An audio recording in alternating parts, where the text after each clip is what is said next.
Hi friends, எல்லோருக்கும் வணக்கம். எல்லோரும் எப்படி இருக்கீங்க? எல்லோரும் நல்லா இருப்பீங்கன்னு நினைக்கிறேன். இப்போ என்ன வீடியோனா, எங்கள் பெரியப்பாவுக்கு வந்து போன டைம் வந்து மாதப்பணம் வீட்டுக்கே வர மாதிரி எழுதி போடலான்ட்டு போனேன். ஆனால் அடுத்த டைம் வர சொல்லிட்டாங்க. இந்த டைம் போகிறேன். ஆதார் கார்டுமே பேங்க் பாஸ்புக் ஜெராக்ஸ் மட்டும் எடுத்துகிட்டு போகிறேன். இதுக்கு முன்னாடி நீங்கள் யாராவது அந்த வேலையை செஞ்சுருந்தீங்கன்னா, அதாவது வீட்டுக்கே வர மாதிரி எழுதி போட்டிருந்தீங்கன்னா, உங்கள் தாத்தா பாட்டிக்கு யாராவது எழுதி போட்டிருந்தீங்கன்னா அதுக்கு என்னென்ன ப்ரொசீஜர் அப்படின்னு சொல்லி சொல்லுங்கள். அப்புறமா ஆயிலும் வந்து கொரியர் போடுறதுக்காக போயிட்டுருக்கிறேன். ஆயில் வேணும் அப்படிங்கிறவங்க வாட்ஸ்அப் நம்பருக்கு மெசேஜ் பண்ணுங்கள். ஒரே ஒரு ஆர்டர் மட்டும் இப்போ வந்திருக்கு, இன்றைக்கி வந்துச்சு. அதுவும் அட்ரஸ் அவங்க அனுப்பலை. அதனால் ஒவ்வொரு ஆர்டராக இப்படி ஒருத்தராக அனுப்பிட்டே இருந்தாங்கன்னா என்னால் ஒரு நாளும் வந்து கோபி போய் அனுப்ப முடியாது. அதனால் உங்களுக்கு வேணும் அப்படின்னா வாட்ஸ்அப் பண்ணிடுங்க. நான் மொத்தமாக ஒரு 5 ஆர்டர் 10 ஆர்டர் சேர்ந்தால் கண்டிப்பாக நான் ஆர்டர் போட்டுறேன் சீக்கிரமாக. சரிங்களா? முடிஞ்ச அளவுக்கு. ஓகே, இப்போ வாங்க நம்ம போகலாம். இன்றைக்கி என்ன நடக்குதுன்னு தெரில. போயிட்டு அப்படியே மத்தியான சாப்பாட்டை நம்ம கடையில் முடிச்சுட்டு வந்துடலாம். பார்ப்போம் வாங்க, இப்போ வீடியோக்குள்ளே போகலாம். ஃப்ரெண்ட்ஸ், ஃபஸ்ட்டு வந்து போஸ்ட் ஆஃபீஸ் போனால் அதுவும் வேலை நடக்கவில்லை. இப்போ தாலுக்கா ஆஃபீஸ் வந்து அதுவும் வேலை நடக்கல. கேம்ப்பு, ஸ்டாலின் கேம்ப் போட்டுருக்காங்க. என்ன சொன்னாங்க அந்த அக்கா? ஏதோ கேம்ப் போட்டிருக்குறாங்கம்மா வேட்டைக்காரன் கோவிலில். அதனால் போயிட்டு 2 மணிக்கு வர சொல்கிறாங்க. இப்போ தான் மணி 12:30 ஆகுது. ஒரு வேளை வந்த வேலை உருப்படி இல்லை. அதுக்கு காரணம் கிளம்பும்போதே வாய் வச்சாச்சு. இன்றைக்கி நடக்காது, இன்றைக்கி எதுவும் நடக்காது, இன்றைக்கி பண்ண மாட்டாங்க. அந்த வாயை வச்சாவே அது அப்படி தான் விளங்கிருங்களா. மத்தியானம் வந்தாலும் ஏன் சாயந்தரம் வரைக்கும் இருக்குது தாலுக்கா ஆஃபீஸ், ஏன் மத்தியானம் தான் நடக்காதா கேட்குறேன்.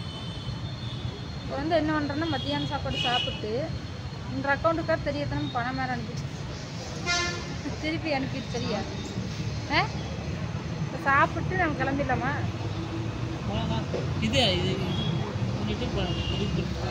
அந்த வேலை ஒன்றும் நடக்கவில்லை. அதனால் சாப்பாடாவது சாப்பிட்டு கிளம்பிடலாம். இந்த கவர்மெண்ட் வேலை விஷயமா வந்தோம்னாவே ஒன்றும் நடக்க மாட்டேங்குது. அது எனக்கு மட்டும்தானே இல்லை உங்களுக்கு தான் தெரியும். ஃப்ரெண்ட்ஸ், இப்போ வந்து பார்த்தீங்கன்னா கொரியர் போட்டாச்சு. இந்த ஒன்று தான் உருப்படியாக வேலை செஞ்சுக்கிறேன் இன்றைக்கி வந்து. இப்போ வந்து வீட்டுக்கு கிளம்புறோம். வெயில் ஓவர். சாப்பிடவே இல்லைங்க ஃப்ரெண்ட்ஸ், சாப்பாடே வாங்குவேன். ஃப்ரெண்ட்ஸ், இப்போ கோபியெல்லாம் போயிட்டு சுற்றிட்டு வெயில் ஓவராக இருக்குது. வீட்டுக்கு வந்தாச்சு. சாப்பாடே வாங்கி தரலைங்க ஃப்ரெண்ட்ஸ் கடைசி வரைக்கும். அப்புறமா டீ கடைக்கு வந்தாங்க. நான் எனக்கெல்லாம் டீ வேண்டான்னு சொன்னதுனால அப்புறம் வீட்டுக்கு வந்துட்டோம். மறுபடியும் வேலை வந்து திடீர்னு வந்துச்சு அப்படின்னு சொல்லிட்டு அவங்க அப்பா அவசரமாக கூட்டிகிட்டு வந்துட்டா. அப்படி நானும் சரி வீட்டில் போய் நம்ம சாப்பிட்டுக்கலாம் அப்படின்னு சொல்லி வந்தாச்சு. இப்போ வீட்டுக்கு தேவையான உப்பு, ஷாம்பு, இந்த மாதிரி சில ஐட்டமெல்லாம் வாங்கிட்டு, அந்த சின்ன சின்ன பொருள் வாங்கினதுக்கு 500 ரூபா பில்லு வந்துருச்சுங்க ஃப்ரெண்ட்ஸ். எதுவுமே கடைக்கே போகக்கூடாது போல இருக்குது. போனால் செலவு தான். வீட்டுக்கு தேவையானது தான் வாங்கின மளிகை சாமானோ, அதுக்கு 500 ரூபா வந்துடுச்சு. அதனால் வீட்டுக்கு கிளம்பி வந்தாச்சு நேராக. என்னன்னு தெரில, இந்த வருஷம் சுத்தமாக என் கையில் காசே தங்க மாட்டேங்குது. ஆனால் வெட்டி செலவெல்லாம் எதுவும் இல்லை, கரெக்டான செலவு தான். ஆனால் காசு 1 ரூபா கூட தங்க மாட்டேங்குது. முன்னாடி எல்லாம் கூட அக்கௌண்ட்டில் வச்சுருப்பேன். இப்போ தேவைகள் அதிகமாக நடக்கிறதுனால, வீடு வாங்குகிறோம், அதெல்லாம் வண்டி வாங்கினதுனால இருக்கலாம். இல்லைன்னா இந்தளவு கஷ்டம் வராது. இப்போலாம் ரொம்ப கஷ்டமாக இருக்குதுங்க. காசு ஏதாவது ஒன்று செலவு பண்ணுறக்கே தேடி பொறுக்கி எடுக்கிற மாதிரி இருக்குது. அந்த மாதிரி நிலைமைக்கு ஆயிடுச்சு. எல்லாம் நன்மைக்கே எல்லாம் சில காலமேன்னு சொல்லி கடந்து போக வேண்டியதான்.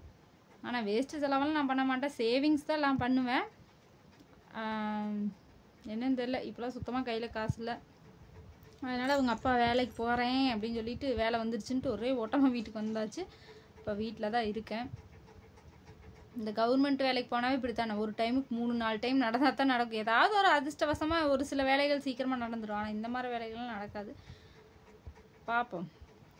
திங்கள் இல்லைன்னு செவ்வாய் வர சொல்லியிருக்காங்க. பார்க்கலாம் எப்படின்னு தெரில. இவங்க அப்பாவுக்கு வேலை இல்லாமல் இருந்தால் மட்டும்தான் நான் போவேன். ஏன்னா பஸ்ஸில் போனால் அதை விட அலைச்சலாக இருக்குதுங்க ஃப்ரெண்ட்ஸ். இங்கேருந்து நடந்து போய் அங்கே பஸ்ஸு 2 பஸ் மாறி அங்கே தாலுக்கா ஆஃபீஸ் போய் எல்லாம் முடிச்சுட்டு மறுபடியும் வந்து இங்கே நடந்து வந்து எனக்கு மயக்கமே வந்துடுது. அதனால் அவங்க அப்பா இருக்கிற டைம் மட்டும் போய்க்கலான்னு அவங்க அப்பாவே சொல்லிட்டாரு. போக வேண்டாம், நான் இருக்கும்போது போய்க்கலாங்கிறனால இப்போலாம் போகிறதில்ல அதிகமாக பஸ்ஸில். நீங்களே நிறைய பேர் சொல்லியிருப்பீங்க பஸ்ஸில் போகாதீங்கக்கா, அப்படி வண்டி ஒன்று வாங்கிக்கங்க அப்படின்னு. கண்டிப்பாக வண்டி வாங்கணும். இப்போ காசு இல்லை அப்படிங்கிறனால தான் இப்போதைக்கு வாங்காமல் இருக்கேன். பார்க்கலாம், கொஞ்சம் கடன்லாம் முடிச்சுட்டு அப்புறம் வாங்கலாம். அப்புறம் நிறைய பேர் வந்து நம்ம நார்மலாக வீடியோ போடவே முடியலைங்க ஃப்ரெண்ட்ஸ். நிறைய பேர் ஏன் வீடியோ போடலன்னு கேட்குறாங்க. என்ன காரணம்னு பார்த்தீங்கன்னா, நார்மலாக ஏதாவது வீடியோ போட்டாவே உங்கள் அண்ணன் மேலே அக்கறை இல்லை, உங்கள் அண்ணி மேலே அக்கறை இல்லை, நீங்கள் வாட்டுக்கு ஜாலியாக இருக்கிறீங்க அப்படின்னு சொல்லி சொல்கிறீங்க. எதை வச்சு ஜாலியாக இருக்குன்னு சொல்கிறீங்க? ஏன்னா வயிற்றுக்கு சாப்பிட்றத வச்சு ஜாலியாக இருக்குன்னு நினைக்கிறீங்களா? இல்லை அந்த ஒரு நிமிஷம் 2 நிமிஷம் வீடியோ பார்த்து நீங்கள் எப்படி இப்படின்னு சொல்கிறீங்கன்னு எனக்கு தெரில. அதாவது நல்லவங்க யாரும் அப்படி சொல்ல மாட்டீங்க. ஒரு வேளை புரிஞ்சுக்காமல் சொல்கிறீங்களா என்னன்னு தெரில. கோபமெல்லாம் படலை, ஆனால் சொல்கிறேங்க. அப்படி எப்படிங்க ஃப்ரெண்ட்ஸ் கவலை இல்லாமல் இருப்பாங்க மனசில்? எங்களுக்கும் நிறைய கவலை இருக்குது. கமெண்ட் டெலீட் பண்ணுறேன்னு கோப்பறீங்க. டெலீட் பண்ணுறேன்னா அதுக்கு நிறைய பேர் போய் ரிப்ளை பண்ணி நம்மளை கடுப்பேற்றுவாங்க. அதனால தான் வந்து கம்முன்னு அமைதியாக டெலீட் பண்ணிடுறேன். அக்கறைனா என்ன சொல்ல வரீங்க? காயத்ரி இங்கே வந்து இருக்க சொல்கிறீங்களா? இல்லை நான் போய் காயத்ரி அவங்க அம்மா வீட்டில் இருந்து பார்த்துக்கிறதா? என்ன சொல்கிறீங்க? அவங்க அம்மா வீட்டில் இருக்கிறாங்க இப்போதைக்கு. நானும் அட்வைஸ் பண்ணிட்டு தான் இருக்கிறேன். போய் பார்க்கணும், நேர்லேயும் போய் பார்க்கணும். இவங்க அப்பாவுக்கு தான் வேலை இருக்குன்ட்டு தொடர்ந்து கடனெல்லாம் அதிகமாக இருக்குன்னு வேலைக்கு போயிட்டே இருக்கு. அப்படி அதனால் போகிறக்கே டைமில் போகணும். போய் பார்த்துட்டு நான் கண்டிப்பாக வீடியோ போடுறேன் காயத்ரி கூட. அதுக்காக அக்கறை இல்லை கண்டுக்கலின்னுலாம் சொல்லாதீங்க ஃப்ரெண்ட்ஸ். எனக்கு என்ன பண்ணுறதுனே புரியல. உங்களுக்கு எப்படி புரிய வைக்கிறதுங்கிறது எனக்கு தெரில. எங்கள் சூழ்நிலையிலிருந்து பார்த்தா தான் உங்களுக்கு புரியும். நாங்களும் நல்லா இருக்கணும்னு தான் நினச்சிட்டு ஒவ்வொரு முயற்சியாக எடுத்துகிட்ருக்குறோம். கண்டிப்பாக நல்லதே நடக்கும் நம்ம நம்புவோம். அவங்களும் கண்டிப்பாக சந்தோஷமாக வாழ்வாங்க. அதற்கு உண்டான எல்லாமே நாங்களும் பண்ணிட்டு தான் இருக்கிறோம். அட்வைஸும் பண்ணுறோம். என்னத்தை சொல்கிறது, எப்படி சொல்கிறதுன்னு உங்களுக்கு தெரில. சோகம் இல்லாமலாம் இல்லைங்க. எங்கள் அம்மாலாம் ஃபுல்லாக அதிலேயே வேதனைப்பட்டு தான் இழைச்சி போய் இப்படி இருக்கிறாங்க. இன்னும் வந்து எங்கள் அம்மாவில் எப்படி இருக்குது சொல்கிறீங்கன்னு எனக்கு தெரில. ஏதோ நான் ஆறுதலாக இருக்கிறனால ஒரு அளவுக்கு இருக்கிறாங்க.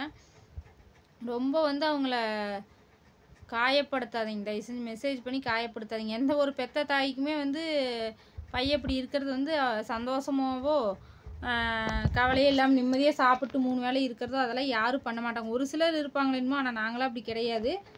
உங்களுக்கு அப்படி தோணுச்சுன்னா அதை மாற்றிக்கோங்க, சரிங்களா? நாங்கள் அந்த மாதிரி கேரக்டர் கிடையாது. நாங்கள் வருத்தப்பட்டு தான் இருக்கிறோம். முடிஞ்ச அளவுக்கு சீக்கிரமாக அவங்கள மாற்றி கொண்டு வந்து அவங்களையும் நல்ல முறையாக சண்டை சச்சரவுலாம் வாழ வைக்கணுங்கிறத எங்களோட ஆசை கனவு, சரிங்களா? குழந்தைங்களுக்காகவாது சந்தோஷமாக வாழணும் அப்படிங்கிறத எங்களுடைய வேண்டுகோளும். கண்டிப்பாக அவங்களும் நல்லா இருப்பாங்க. எல்லாமே மாறும், சரிங்களா? நடந்துருச்சு, நீ எல்லாம் நல்லதாகவே நடக்குன்னு நினைப்போம். அதுக்காக அக்கறை இல்லை இப்படி இருக்கிறீங்க, அங்கே போய் பாருங்கள் அங்கே போய் பாருங்கன்னா ஃபோனில் டெய்லியும் பேசிட்டு தாங்க ஃப்ரெண்ட்ஸ் இருக்கிறேன். பேசுகிறதெல்லாமா நான் வீடியோ போட முடியும்? அட்வைஸ் பண்ணிவிட்டு நானும் சொல்லிவிட்டு என்னென்ன நடக்குது அப்படிங்கிறது கேட்டுட்டு எப்படி இருக்குது அப்படிங்கிறது கேட்டுட்டு தான் இருக்கேன். அவங்க அம்மாக்கிட்டேயும் நான் பேசுவேன். எந்த பிரச்சனையும் இப்போதைக்கு என்ன சொல்கிறது, அந்த அளவுக்கு பிரச்சனை இருந்தால் நான் இப்படி உட்காந்துட்டு இருக்க மாட்டேன், சரிங்களா? போய் பார்ப்போம். எல்லாம் நன்மைக்கே, கடவுள் கண்டிப்பாக நல்லது பண்ணுவார். முயற்சி வீண் போகாதுன்னு நான் நினைக்கிறேன், சரிங்களா? அவ்வளோதான் சொல்ல முடியும். பார்ப்போம். ஓகேங்க ஃப்ரெண்ட்ஸ், கேட்டவங்களுக்காக இந்த வீடியோ. அடுத்து ஒரு நல்ல வீடியோவில் பார்க்கலாம். Bye friends. சப்போர்ட் பண்ணுற அனைவருக்குமே ரொம்ப ரொம்ப நன்றி. ஒரு சிலர் தான் இப்படி கமெண்ட் பண்ணுறீங்க, அதுவும் வந்து எப்படி சொல்கிறது, புரியாமல் தான் புரிஞ்சுக்காமல் பண்ணுறீங்க, அவ்வளோதான். மற்றபடி ஒன்றும் தப்பாலாம் கமெண்ட் பண்ணல. அங்கே நடக்கிறதுனால அப்படி கேட்குறீங்க, வேறு ஒன்றும் இல்லை. எல்லாம் நன்மைக்கே, சரிங்களா? அதை விட்டுருங்க, அந்த சாப்டரை விட்டுருங்க. நான் அங்கே போனேன்னா கண்டிப்பாக வீடியோ எடுத்து போடுறேன், ஓகே? அதுக்காக அவங்க மேலே அக்கறை இல்லைன்னு நினைக்காதீங்க. பாய்.